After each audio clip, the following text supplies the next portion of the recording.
It is Dee Tox, and I'm here solo because my normal co-host MZ is out getting smart in her college education. And my other co-host that usually fills in, Miss Leslie, she's actually working her 9 to 5. And so it's me. That's who you got. We are going to have another interesting podcast. I get to find all these really fun people to talk to, and we talk about angles that are coming from ourselves. And that is very unusual for us because we're all used to taking care of people, especially military, medical, and military medical together. And our civilian counterparts, we all want to care for everybody else, and we don't ever take the time for ourselves. So part of the reason we have this podcast is so we can show you that we are all struggling with this and how we cope, whether we do that in a productive way or a maladaptive way, and have we recognized it. And we kind of do that with some humor sometimes. Sometimes we get a little sassy. Other times we're serious and then throw in a joke. It's random. You never know with us. But today I am bringing on two very, very, very intelligent gentlemen. I have a little intimidation because their rap sheet is very, very long. But I'm going to summarize it, and I'm going to tell you a little backstory, is that I met them through our Coming Home Well network. And it started with our first guest, which is Dr. Mark Russell. And he is a veteran. He's a Marine from 1979, 1989. And then he went off and got educated and decided that he was going to come back and grace everybody with his knowledge, and came in back into the Navy in 91 and then retired out in 2009. Mark, am I correct saying psychologist? Oh, yeah. Clinical psychologist, right? Psychologist, right. Not to be confused. Psychiatrist, psychologist, therapist, where are we at, right? That's so right. Psychologist. So Mark and I met, we had a conversation, found out that him and I fought a lot of battles. I am not going to get into his weedy details because that's going to be his story, but we had a lot of battles about advocating for veterans when we were in the military. And since then, because of our conversations and because of Coming Home Well, seeing what he had done in the past, he and the next guest that I'm going to bring on, they wrote a book, and we're going to talk about that in a little while. So the next guest we're going to bring on is Dr. Charles Figley. Hey, Charles, how are you? No, good. Charles was a Marine, 1963, 1967. And he went forward, he came as enlisted, went forward with his education. And he also, psychologist, am I correct in that also? Became a psychologist. And he did some of his work, well, most of his work was outside of the military. So he was in during Vietnam, got out of the military, and went to school. And now he has quite the rap sheet himself. And he is a professor at Tulane right now and getting ready to retire, is from what I heard. He is also the founding editor of a couple journals, Journal of Traumatic Stress and Traumatology. And actually, you also are the editor of Psychosocial Stress book series. Is that correct? Yes. All right. So I don't want to get in on tons of the background. I'm going to let you guys read about it. We're going to have their summaries up. I want to talk to you guys about you, which is a little abnormal. We don't ever talk about, we talk about what we do, but we not talk about how we're dealing with things. So, Mark, short background, how you started and how you got into the military, kind of crossing over to education, psychology, all that good stuff. Where did you start? How did you get there? All right. Well, the short end of the story is my father is a career Marine. He served a combat veteran in Korean and Vietnam War on several tours. So I grew up on Marine Corps bases and through most of my young childhood. And so that was the exposure to the military, and then unwittingly exposure to war stress issues and how they affect families. And from there, I enlisted in the Marine Corps after I left college and gave up my baseball dream ambition, and and was recruited and signed into the Marine Corps as enlisted. And then I saw firsthand. I came in '79, as you said, and saw all the remnants of Vietnam from people who still were serving, and rampant drug abuse, rampant racial issues, but also a lot of. But back then we would it wasn't called PTSD, but it was all a lot of war trauma. And then Yeah. ended up leaving the Marine Corps after 10 years, and then in order to get my doctorate in clinical psychology, because I had made up my mind. That's a whole different story how I decided to become a psychologist. But it was at some point during the Marine Corps, I had the enlightenment that I needed to do something other than what I was my primary MOS, which was fixing jets at that time, and I wasn't very good at it. I broke more jets than I fixed, so they moved me into like offices to do like QA work or stuff. But it gave me time to study, and I picked up psychology, and then got out after 10 years and went to graduate school with the idea that I would come back in the military and finish up my military career as in this case, a Navy clinical psychologist, because the Marine Corps didn't have mental health, so it's all provided by the Navy. So I had to go to the blue side and finish my career that way. Red to blue. Yeah. So that's the short end how I got into becoming a military psychologist, and then I'll leave it at that for now. Yeah. Well, because we're going to talk about how you guys end up coming together and where things are at. So, Yeah. Charles, what's your background and how you got to? Oh my. Well, I've written quite a bit about it. I mean, at least one chapter all about me. But let's see, reframing it now in 2025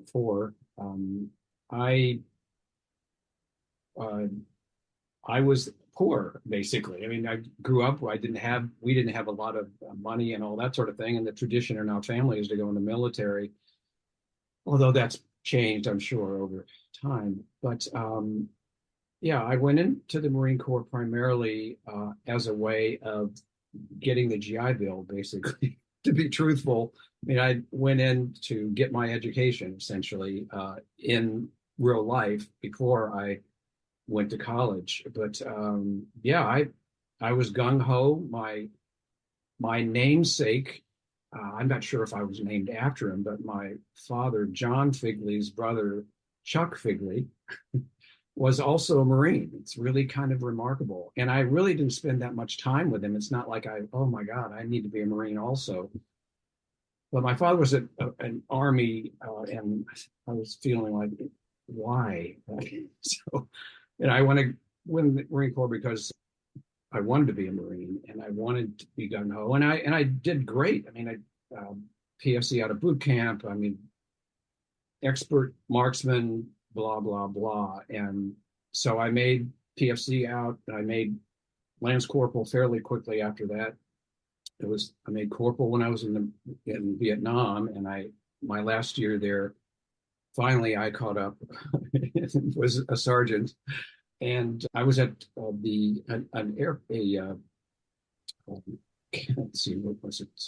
It was at Air Force Base in Chicago, in North Carolina. Oh, Fayette Pope. What's that? Pope? No, not Army, at the Marine Corps. It's really amazing. Marine Corps Air Station, Cherry Point. Cherry Point. I was like, Cherry Point, Chapel Hill. Yeah. Yeah, so it was a good experience. I volunteered to talk about, I went out, the Marine Corps has a people-to-people program to talk about experiences I had in Vietnam and all that. And I just talked about the people. I didn't give a shit about operations and all that sort of thing, although the kids really wanted to know about that. But lots and lots of presentations, probably a dozen, maybe dozen and a half, something like that. But the point was, our boys are fine, and we're doing fine, and here's what I have, and this is what I have learned in terms of the culture and the people and why we're over there, and to try to help them and enable them and protect them, et cetera, et cetera. And unfortunately, in the Marine Corps, I became relatively anti-war because of the Vietnam War and because of what we were trying to do over there. And for the Marine Corps Vietnam People to People program, that's really what the name of it was. I felt that we were doing, we, as in the People to People program, were doing a good job because I actually attracted a couple tons of hygiene supplies from my high school. I wrote them and said, hey, send us this for these kids, for God's sakes. And it never arrived until after I left, but I got all kinds of pictures and stuff, and I forwarded that back to them. But anyway, I was gung ho. I loved the rigor. I loved the excitement of going to war, and I was in Vietnam. Well, anyway, I'll talk about that later. But the point is, I was glad I was there. But then Vietnam things started changing to the extent that there were lies and there were misrepresentation. And I sensed that there was very little that we were doing that was positive other than what we can control ourselves, our village and our section of Da Nang, whatever, and the amount of compassion and caring that we had as individual Marines. So, yeah, did I go long enough? No, you did. What popped in my head when you said that?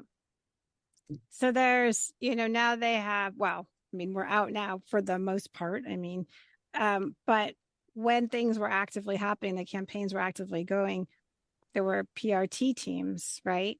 And I remember taking care of service members after they'd come back. And I remember talking to various ones, and some of their anger, especially people that were like civil engineers and had to do with like rebuilding, right? The ones that were going in the village and then they were rebuilding. And there was a lot of anger. Like when you said, like all of a sudden it just was changing. It's like what we were doing on the ground was not matching the messages. And I remember some of this anger, and I was kind of like curious and listening to them. And I remember one of them saying, you have no idea what it feels like when you go to this town, you rebuild it, you get them a school, you rebuild houses, you do all this stuff, you get them on their feet. And then you come back the following year in deployment, and that has been bombed to the ground. And he's like, and we're just doing it over and over and over. And I was like, whoa, so when you said that, so it popped in my head. I'm like, yeah, now I understand the concept. I mean, I wasn't there and I will never claim to know what they felt like, but I get that now. So A lot of damage that was done to Vietnam and the people, but also to the combat vets, all people that were part of that, of our presence there. Was that an impetus to send you to college for psychology? I mean, I hear you say, like, I wanted to talk about the people. So you already had a baseline of wanting to understand people. That's obviously clear. You wanted to tell people what the culture was like, what the people were like, and why we were doing things on that ground level. Is when you got out, like, why did you get out? Because you're telling me how much you loved it. So, like, why did you get out, and did it lead you into? I didn't love it by the time I arrived in North Carolina after Vietnam. It's interesting. My sister reminds me of this. I said something to the effect of how I was sorry for. I think it was more, I'm sorry for the way I treated her as a brother. And, she waved it off and blah, blah, blah. But it was really associated with, just the terrible things. And, and I've written out most of it by now. So I think I have it out of my system, but I haven't gone back to that for a while. So thank you for that. I appreciate it. Even though I hope that's a good thank you. No.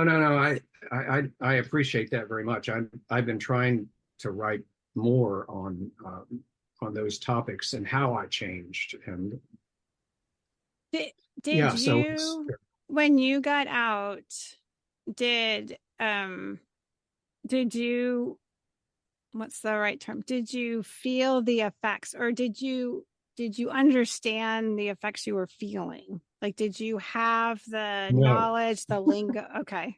Yeah. No, I mean, I had no idea.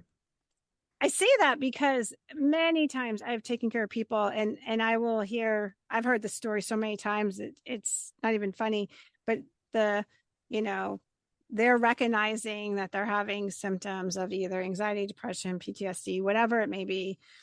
And I'll say, who noticed first?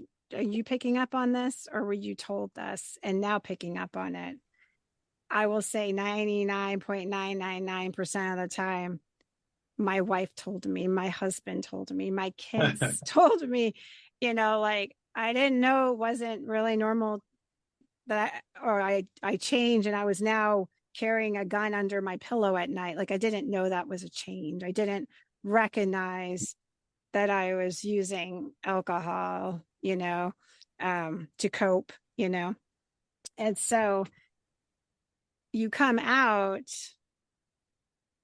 Did you go right into college? Was that your step, or how was there this gap for you, or how are you feeling? I got out 3 months early because I was going to college. So if I didn't have enough incentive, I certainly had by the time after Vietnam and coming to the recognition that I was part of the problem. It wasn't just, other people. Yeah, I could not wait to get to college. I had already taken classes when I was at Cherry Point, and I did very well on very standardized tests and all that. But yeah, I went to Ohio State, went there for a semester, got married, of course, and then we drove to California, and so the rest was history. I mean, I finished ahead of time, finished a year early. Or was it 2.5? I don't know, something like that. It was quite a long time because I took classes elsewhere. Yeah. But yeah, that at 1970 we left there. Both of us, my wife and I, had college degrees, and I had been accepted to Penn State when I was at University of Hawaii. Wow. And yeah, so that was wonderful. Everything was paid for. My wife Vicki was happy, and she liked Pennsylvania, etc. It was closer to home. So yeah. Anyway, I can go on, but that was the initial shock of getting over it. But I think, to answer your question, I think I didn't want to think about Vietnam. Right. I didn't want to do that. Didn't want to be there. I didn't want to think about it logically. I just wanted to catch up. The theme in my head was catching up. So it was 4 years, and my classmates had already graduated from college, et cetera, and all that. I wanted to get my time. I wanted to finish and, yeah, have a career. And by then, I'd already thought about being a psychologist, not immediately, but by the time I graduated. Interesting. Mark, what was your impetus? So you were Marine. Yes. Same thing, gung ho. Actually, I was going to tease you, Charles, when you said, yeah, honestly, I wanted to come in for the, benefits or the education. And I'm all like, who picks the Marines to do that? You pick the Air Force to do that, not the Marines. Yeah, I came to that conclusion fairly early on, but it was too late. That level of indoctrination, even for the Air Force, is like, yeah, no. Mark, what led you into, you were in the Marines for 10 years. What leads you to say, hey, I'm going to go get a degree and come back?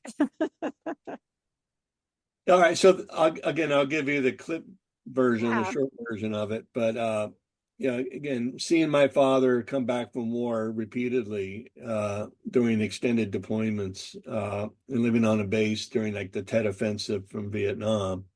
Now, there were some indelible things that were percolating in my psyche, but my goal in life was to be a baseball player, professional ball player. And so I maybe read 5 books in my entire childhood and adolescence, all about baseball, and had no interest in academia. I was pretty much a 2.0 student in high school, except I did very well in PE. I got A's.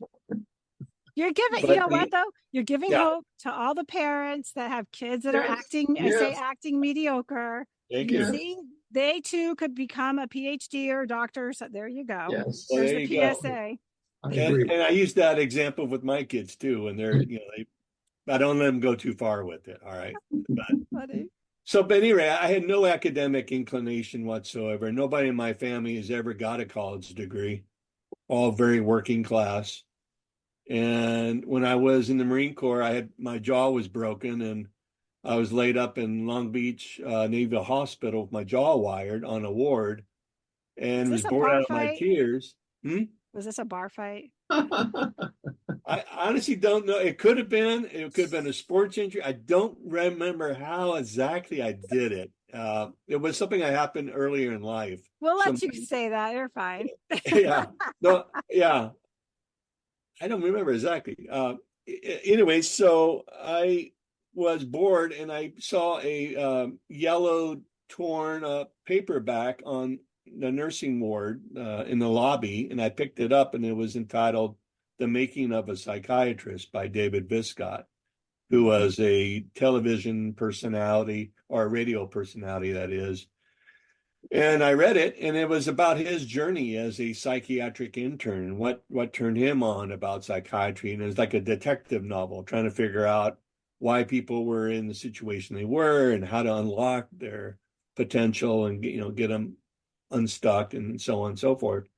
And for some reason, it appealed to me. I think probably because of my own unfinished business in dealing with the emotional issues, my father's war trauma. And at any rate, that's what led me to become interested in psychology, is reading that book, and that changed my life. And from there, I decided I wanted to go and become a psychologist, and then come back in the Navy as a Navy psychologist. But you say something very interesting there. You're like, it probably stems from dealing with my father's, trauma. Yeah. And, a lot of people don't necessarily understand that, it vicarious trauma, or Absolutely. I think you were telling me, Mark, that Charles is actually one that coined the term secondary trauma, so vicarious trauma. And so a lot of people don't, if I tell people like, hey, if there's any reason to want to do better, my sayings all the time is like, you are not responsible for the trauma that happened to you. You are responsible for your healing. And if there is any reason to be motivated to do that, is that it is proven that gets handed down. That is generational trauma. It does happen, and it impacts, right? So, Oh, yeah. I mean, we know that you don't get through life without some dings and dents, and that's just what we call growth. But we don't have to have like a train wreck every time. Those are a little bit harder to come back from. So every time we're doing that, our kids, it's impacting our family somehow, which you segued perfect to kind of what I want to talk about. So you both have seen a lot. And the reason why I wanted to put out that background is, one, the street cred of it, that you have both dealt with your own traumas, right? Mark, some of it you've probably brought through generational, but you saw a lot on the enlisted side. Then you went out and got your education and came back. You were motivated to come back and help. And that's when you started seeing things on a whole new level, right? And we're going to kind of scroll ahead, because this is where Mark and Charles, Mark, where did you meet Charles? That would be the next thing. And then we're going to segue into what happened. Bet. So I met Charles indirectly. He didn't even know I met him through his books. He wrote one of the very first books on what would have been was called Vietnam Syndrome. And then he wrote another book about the effects of traumatic stress on families. And so I did my dissertation when I got out of the Marine Corps. I did my dissertation on combat Vietnam veterans, trying to understand why some developed PTSD and others did not, and came across Charles Figley and his extensive writing about the subject. and that's how I met him indirectly. We met in person. Well, actually, when I was in the Navy as a psychologist, and I did a training survey of mental health providers in the military, and trying to identify how many had been trained to use these evidence-based treatments to treat PTSD after the invasion in Afghanistan and Iraq. I found that 100 out of 113 people I surveyed, about 97% had not been trained in any of the recommended evidence-based PTSD therapies. I couldn't find anybody to publish that article except Charles Figley. Except Charles. He Good didn't, old he didn't know Charles. me, but his journal published that in traumatology, and that was the first survey conducted of in real time about mental health providers and our ability to provide access of care and help people come across. I met Charles physically in person after we co-wrote, I think, a chapter for a book, and then we started corresponding in that we were both invited to write a chapter on military mental health care or PTSD treatment, I think it was, for the military. And then we started corresponding, and then we started researching and writing together, and we've been co-authors for, I think, 2 books and several book chapters, and I don't know, a couple dozen articles, right? So you see, yours just segue perfect for me. This is now you're making this easy. Oh, good.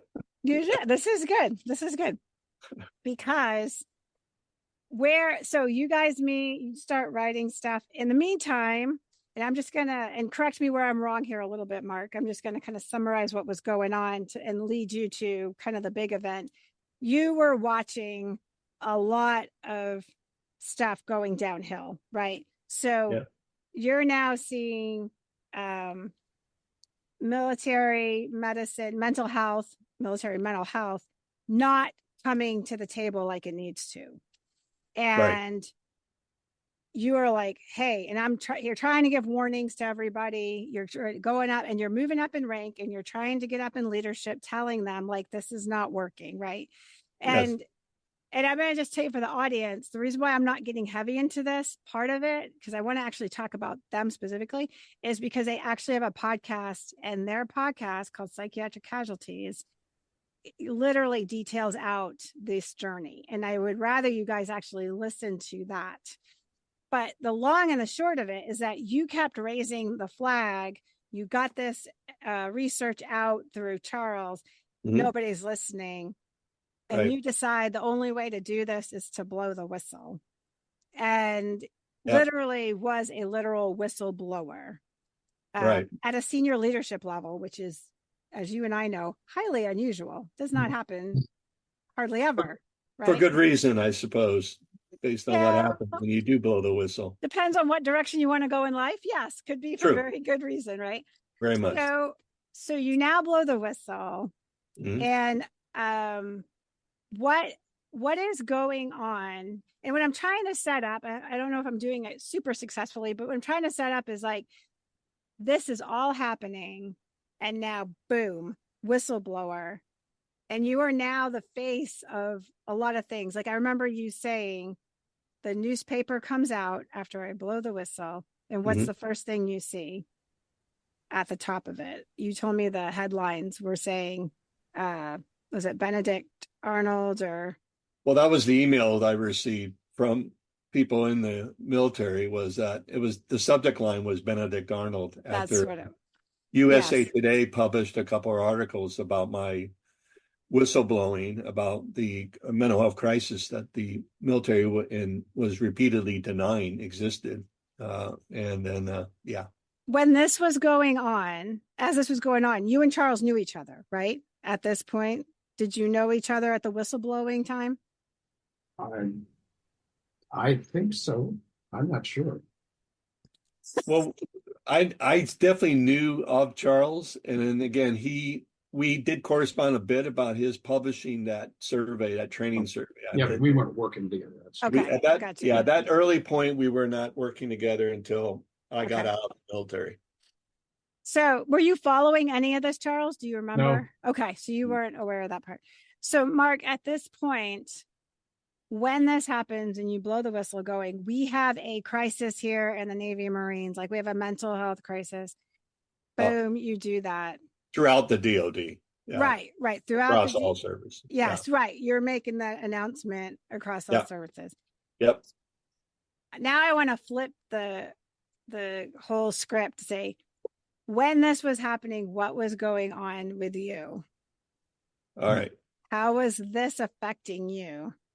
Well, I'm on during the part when I became the whistleblower, I was stationed in a rural base in Japan, a Marine Corps base, about 6,000 Marines that were coming in daily from the sandpit. So they would come out of Afghanistan or Iraq. Some Navy would also come in who were individual augmentees, which was the disastrous policy that happened in Vietnam that they supposedly were not going to go back and do. Send people over as individuals instead of as a group, right? That type of thing. But I'm sitting there and I'm on pager and a cell phone for watch 24/7 for 4 years, and I'm covering not just that one base, but I'm covering 2 other bases in Japan. And so my cell phone's going off all the time, right? Anytime at night, so you can see that sleep starts to become a foreign territory after a while. But I became very frustrated with just the sheer volume of referrals, and I couldn't keep up with just the number of Marines and sailors and family members, because I was also a child and family psychologist for the military as well. And it was like a 3-4 month wait just to get in for an intake, and people were committing suicide. I had all kinds of emergency calls, etc. So I filed a DoD Inspector General complaint against the head of military medicine, which was supposed to be confidential, but I sent it to every head of military medicine. I sent it to members of Congress, to all the surgeon generals. I gave it widespread service so that, one, people wouldn't be blindsided, but also that I wanted to keep the problem in the military. I didn't want to be a whistleblower. It wasn't my goal to embarrass the military. It wasn't my goal to create problems for the military. I was trying to solve the problems the military had with mental health that they were ignoring. So I filed this IG complaint, and Congress picked it up. And as I said, that helped lead to the task force on DoD for mental health, etc. But it was, I was working 6 days a week in the clinic, and in the days off, I was working on reports and memorandum and point papers that I was submitting. So I'm working 7 days a week, and it was at a point which I will get to where I was starting to break down and not recognizing all the lessons that my good friend Charles had wrote about as far as secondary trauma. My cup was full, and eventually it ran over. Yeah. And were you married, children at the time, family? Yes, married. I had 4 children. My oldest sons were in the military. So one joined the Marine Corps and one joined the Navy as a corpsman and both of them deployed to Afghanistan. And so we were all in service together. And that was another motivator for me to speak out and be a whistleblower. Was I'm seeing how this is affecting the next generation in my family, but also other people's families. And there was no end in sight. And the DoD, Congress, the government was doing absolutely nothing productive in dealing with the mental health, even acknowledging there was a mental health crisis. Yeah. Well, And in fact, doing everything to deny there was a crisis. So that's what led me to eventually become a whistleblower. so when Charles, I'm going to go back to you. So this happens to Mark. He's dealing with all this. It is later on that you guys kind of come together, right? And the motivation of Mark, it's very clear why you're motivated to write this. And to see where you're at now, Charles dealt with this back in Vietnam. And what was happening to you as you were meeting Mark? Like, were you now reflecting more, like hearing Mark's story, seeing what he went through, understanding from his side that the crisis that's happening is the same crisis that was going on in Vietnam, right? The same, very similar, I guess you say, issues. Were you having any responses when you guys started to come together to say, we're going to write a book? Was Um, it wasn't a crisis for sure. It was joyful, and it was really the only thing that drew me back to this literature and this problem, because I didn't have any solutions whatsoever. And then Mark came along, and all of the work that he had done, I learned about. So I felt it was a religious moment, something. I mean, we are now joined together, and we are going to kick ass. divine intervention. Yeah. In effect, we did. But no, I felt like Mark in many ways completed me. He had the time in the military and the face-to-face clear access to all of the negative stuff that was happening to men and women in the military. So I thought, oh, this is phenomenal. And I've never regretted at any time that I collaborated with them. I feel that I was very, very, very fortunate, not just to learn about all this stuff, but to collaborate and to think things through and to articulate what was on both of our minds, but we hadn't really put it down on paper. So yeah, there was no, it was only like, oh, this is my life. This is where I'm at. This is what I need. In terms of dealing with my own issues, it wasn't, I think in many ways, meeting Mark and learning about what he has done, I think was a very positive therapeutically, because I was certainly working through a lot of my issues, and I think nearly everything. And so I could talk about it in the past, but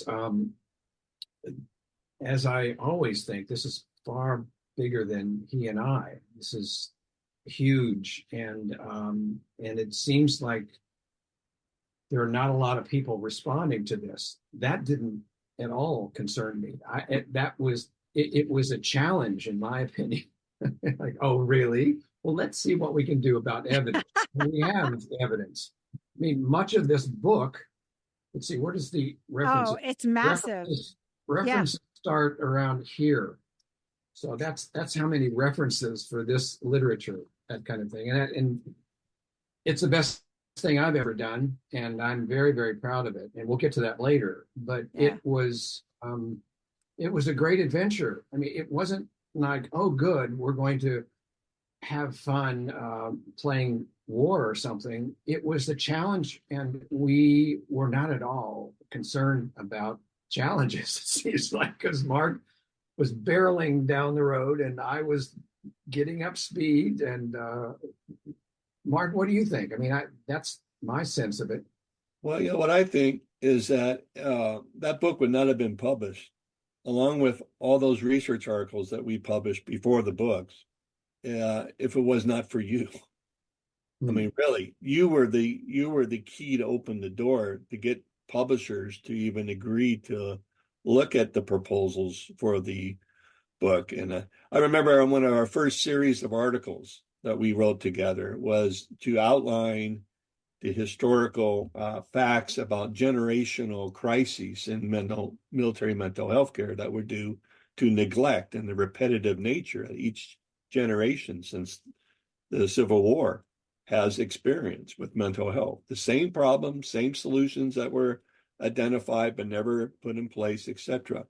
And the editor came back when we submitted that and said, well, everybody knows this, so why is this new and why is this publishable, right? You're just saying the same things that everybody knows. But our retort was, and it wasn't, again, if it came from me, they would have been rejected. But the fact your name was on that publication was why the editor even entertained it. But the response was that even though people are aware of these cyclical traumas, as Donna mentioned, the same thing happened in Vietnam. Well, you can go back to Korea, you can go back to the Second World War, the First World War, etc. Right? Yep, civil. But nothing has actually ever been published about that whole cycle of neglect and mental and self-inflicted crises. And everything that we were writing about was novel in the sense of actually being written down for all in one, like in a whole. And we're going to talk about that in a minute. This question's been in the back of my head the whole time we've been talking, Charles. But you said something early on when you said, I came home and apologized to my sister and how I behaved, and you were taking a moment there to kind of think about it, and you don't have to get in detail when I ask this question. I'm not trying to gaslight or anything, but do you think, is it fair to say that you might have dealt with some level of moral injury?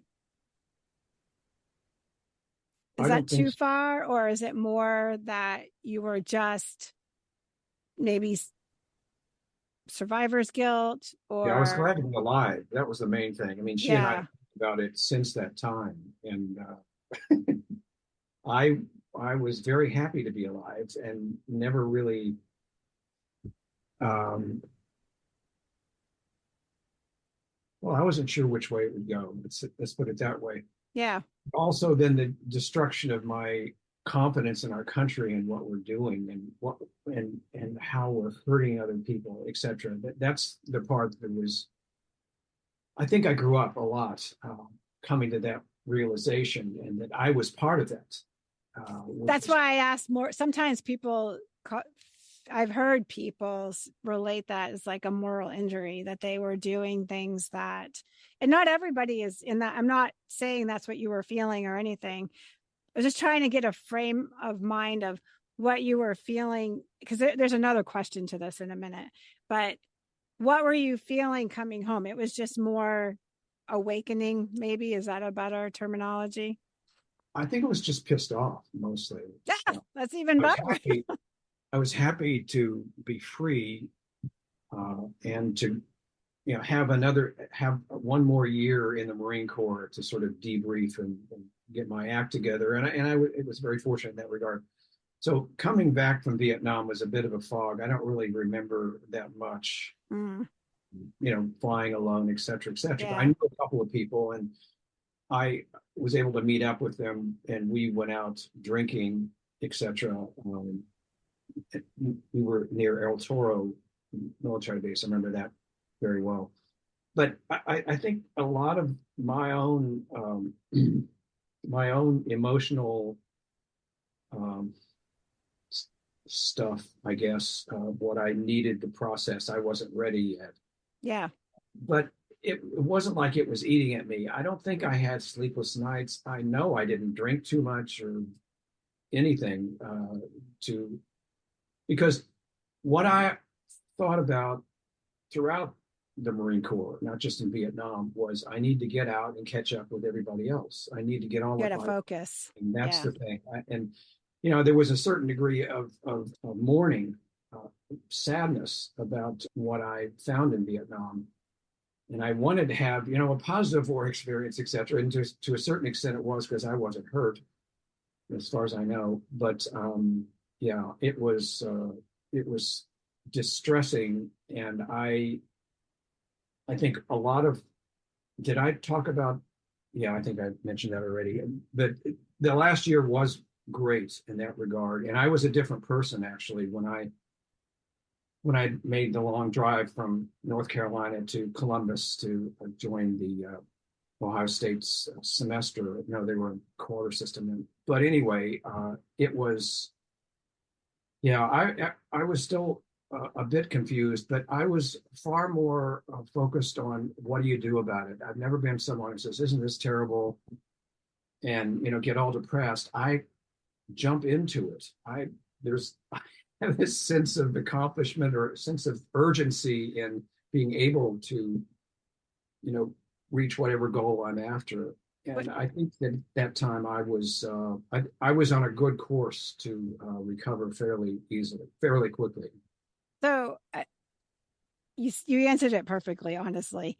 No, you did, because that's what I was trying to kind of pull out was you had fight in you, right? So your fight is in the sense of solutions, right? Yes, yes, So getting even. yeah, the fight can be a whole range of things, but it's your way of closing the loop, maybe, that type of thing. So that's what led me, like when we were talking about the book, I saw you like light up and you're like, yes, I was ready. And so in my head, I'm like, yeah, because you're going to finish processing it in a constructive way. You Yes, wrote a book, yeah, at literally one of the most stressful points in my life, I went and wrote a book. I don't know how the heck I wrote the book because I had so much going on in my head. And it was a really, really, really, really tough time in my life. And how the heck do I squeeze a book out? Because that's where my fight was, I guess. That's where my coping mechanism, instead of the Jack Daniels bottle, I picked up a pen, I guess. So it's interesting. Like when you were saying that, I was kind of smirking because I'm like, that was your fight. yes. You were going to be like, let me show you in a constructive way how this is going to go, you know? Mhm. Go ahead, Mark. Well, I was just thinking that this is not unique to the Marine Corps by any stretch, but in the Marine Corps as an NCO, which Charles and I both were, I mean, we're taught from basic training, don't complain and bitch about everything. If you have a problem, come up with some solutions. Don't just come up with complaints, Right. right? Is to offer solutions to the problems. And that's what leaders expect. That's what they can act on. And then as we get into leadership roles as you progress in the military, even more so, you're expected to come up with solutions, not just bitch and gripe about things and complain about. Yes, I agree 100%. But the difference I see in you guys is that you had something to look towards. There is Mhm. a direction, right? And then what is next? What is next? And that Right. is part of what we're taught in the military, right? We're always moving along towards something else. The problem that I see, in my humble opinion and in the experiences I've observed and been part of, is that when people don't know what's next, when they have encompassed their whole identity into one thing, right? So when you have embodied all of the military and everything that it shoveled into you, because it is true, we have to be indoctrinated. Do you really think we would do the things we do unless we would, right? And Marines, for God's sake, the crazy things y'all do, right? We wouldn't. It is what is how it has to be. And then they come out, and if there's not something that is enticing, I don't mean like, oh, I just went and got my next job, something that motivates them, then they're like, now what? And then I feel like, again, this is not research, this is just Dee Tox in her head here, but this sit and spin happens and they get in their own head. And then if they are dealing with things like PTSD, depression, anxiety, which is compounds, the ability to move forward, right? And they're dealing with that. You just see where all of a sudden it could turn into a toilet bowl, right? So when I listen to you guys, like, this is perfect. Like, this is what I want to show the community, is like, there is always something next. What is it? But what you guys are showing, and why I wanted to bring you on, and that whole securitist discussion that we had brought me right where I wanted us to, was that, and I challenged your thoughts. Was this a moral injury? No, this wasn't a moral injury. Was this, survivor's guilt? No, this wasn't that. I was just pissed off. I was pissed off because I saw what this war was really about, right? And in your case, Mark, you're like, I'm trying to make this right. Now, Mark, you said something one time, you said it on your podcast.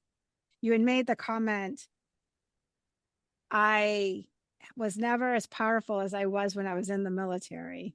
And I challenged that thought to say, I think you're actually probably more powerful out of the military. You're actually probably given your voice in a way to speak freely. You step forward now, you say it freely. You step forward in the military, you're a whistleblower. Yeah. Well, and I agree with everything you just said there, but I guess for me, the reason why I made that comment about being more powerful, more influenceable in the uniform Mm-hmm. is that one is that you have the credibility of being in uniform. And if you're a senior enough officer or leader, then you have your positional authority too. And that if the media, for example, if US Today ran a story on the fact that I was a commander in the Navy speaking out about all the crisis of the mental health that the military was ignoring and deceiving about, that provided credibility that might influence change, is that this is coming from an insider. Yeah, a And bigger impact that either. was my thought about that. I see what you're saying. You have the freedom now that I'm out to say and do. And, Charles and I have been part of 2 documentary films and Right. about this subject, and that could never have been done if I was in uniform, for sure. They would never allow that. Uh, but I still do believe that the time to speak out is in uniform, to make the maximum change, at least to have that. And I see a lot of general officers, admirals, high-ranking people wait to speak up about things until after they're retired and they're in the safe zone, right? Right. Then they want to, it's like, well, why didn't you do that then when you had the ability to make a change? Because the airmen Yeah, saying the same thing, or the corpsmen saying the same thing does not have the same impact. That's just a fact, right? it's a fact. It is. And we're not belittling any rank, right? Yeah, It's just a fact. And so the fact that you speak up for the masses, but I will challenge you retired a commander and you speak up still as a senior officer in and out of the military. And I think that has even a bigger impact, that you didn't wait to get out. You did it while you were in. And so I will agree, that gives you a ton of street cred. You weren't worried about that next position, or can I get my star? Can I get it's like, whatever. This is an issue. And I can assure you that there is a lot of people out there that applaud that, of lots of ranks, of the voices that can't speak up. They applaud what you guys have done. So I want to wrap it up with this. The book that you wrote is the same as the title of your podcast, Psychiatric Casualties. And do you guys want to just give me kind of like a summary? There it is, the book. Go ahead, Mark. And we're going to have the link for everybody to order this. I really think that you should order it, and then you should listen to the podcast because it's talking about the book, and it's good. So basically what Charles and I do is we go through the history of mental health care in the military. And then, both the successes and mostly, unfortunately, the dark side, which is why the military ignores the lessons learned from each generation about how to adequately provide mental health care during wartime, and the importance of the whole range of mental health services, including families and dealing with transitions, like you were talking about, Donna, et cetera. So we set up, the book is really a detailed chronology of that history of mental health care, but also focusing more on solutions as well as just identifying the problems, but providing adequate, I think, pretty bulletproof evidence that we have this generational cycle of self-inflicted crisis, and there's a dark side of military mental health care. And we identified 10 strategies the military has used historically to ignore those psychiatric lessons of war that have that impact of perpetuating this cycle of neglect and crisis. So that's what the book outlines. And we're going through our podcast right now. We're taking each chapter, each of those dark strategies, those avoidance strategies, and then we're bringing it to light. Yeah. And it's good. It's good. It is nerdy. There's a lot of data in there. It's nerdy. I know the first time I said, "Ooh, I want," believe it or not, my husband, I told him that's what I want for Christmas. That was my Christmas gift, was your book. Oh, wow. We're both very flattered by that. So I have it's highlighted, it's That. tagged, it's written across, and then I close it and I throw it down. And my husband's just like, "Why are you doing this to yourself?" I'm like, "I don't know, but I'll read it a little later." But yeah, and it's validating. It validates all those fights that I either participated in or observed or just shake my head at. How many times I would turn their head away and just couldn't understand it, and I still don't understand that. And how much money we waste trying to fix it. I've never seen us consult so many outside entities, and then they come up with these very well brought to light solutions and watch them ignore it. Like, I kid you not. I'm like, just goes $5 million out the window. We didn't even listen to them. Speaking of nerdy, Donna, I've actually tabulated how many congressionally funded investigations have been conducted into military mental health care since the post 9/11 And era, right? 214. and how many do you know how many GAO reports are out there? That's what I'm including. GAO, RAND, yeah. Institutes of Medicine, et cetera, et cetera. About 214, and many of them are very redundant about what the problems are and what the attempted solutions would be, and that are, like you said, are repeatedly ignored. Yeah, over and over again. And we just keep repeating this over and over, and it blows my mind. It does. It's amazing. So, all right, we could kind of go on forever, and I could talk to you guys forever. And I always tease our executive director. I'm like, I'm going to come on their podcast. I want to just sit and listen. It's very, very good. I love how you guys break it down. And what I love about it is that you guys are very grounded in this. You're not talking at some high level that people can't understand, and you're not whipping out the, statistical analysis and the confidence intervals, and you're not doing that. You're literally like, this is what we found in layman's terms. This is the dark side of it, and this is where it could get better, kind of thing. So I think that everybody should read the book and listen to it. And like you said, Charles, that I've shown people, I'm like, look at the back of this. This is what I'm grabbing is just this is the research that they've done. And they're like, my God. I'm like, yeah, this is not this light-hearted, this is what I think. This is research data. And honestly, it's hard to read. It is. And in my world as military medicine, and I was a nurse, and I dealt with a lot of the mental health issues in my last 8 years. It validates everything I saw, So, all right, Charles, any last words that you have for the audience that you want to impart? Well, I just want to thank you. I mean, you're thanking us. You did a wonderful job bringing us together and timing, pulling from one place and bringing it together and what we're talking about. I mean, I was just sitting back saying, this is so wonderful. That's my squirrel brain. I can tie weird things together. So thank you very much. Mark, anything? Yeah, I just want to echo that. I always appreciate our conversations, and I think we're kindred spirits in that sense, and really focusing. All of us are trying to provide solutions. We all have served in the military. We have a fondness for the military and those people who serve, and we want to respect their service.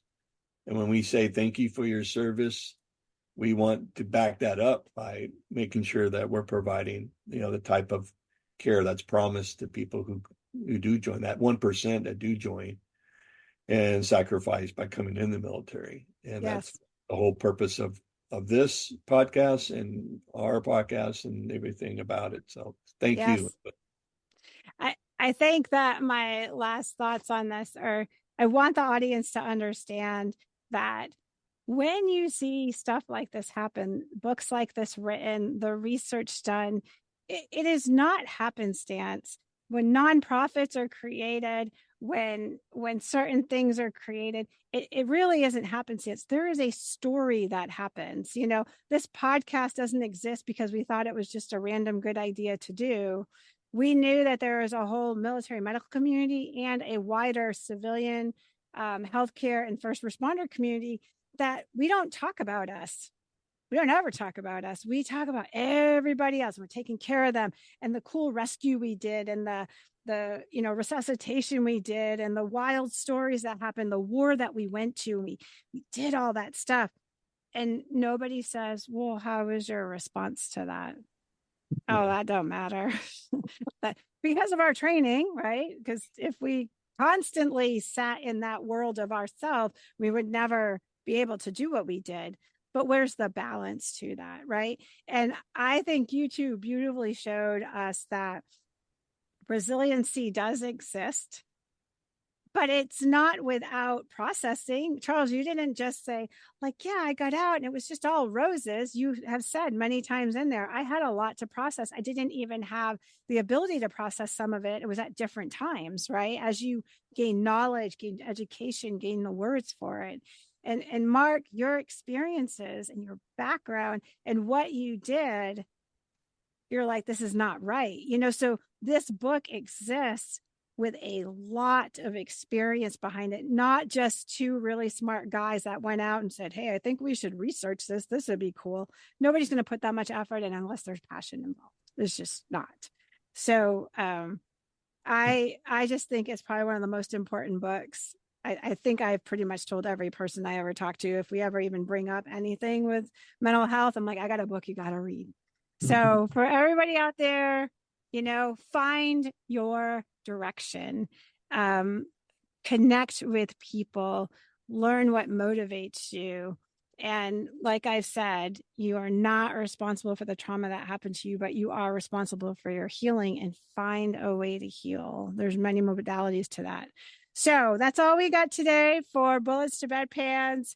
And if you guys could like, share, smash the button, all those things that they say about 100,000 times, every time you share this stuff and spread it out to our community, it just reminds everybody that we're all connected. So from all of us here to all of you guys, peace out.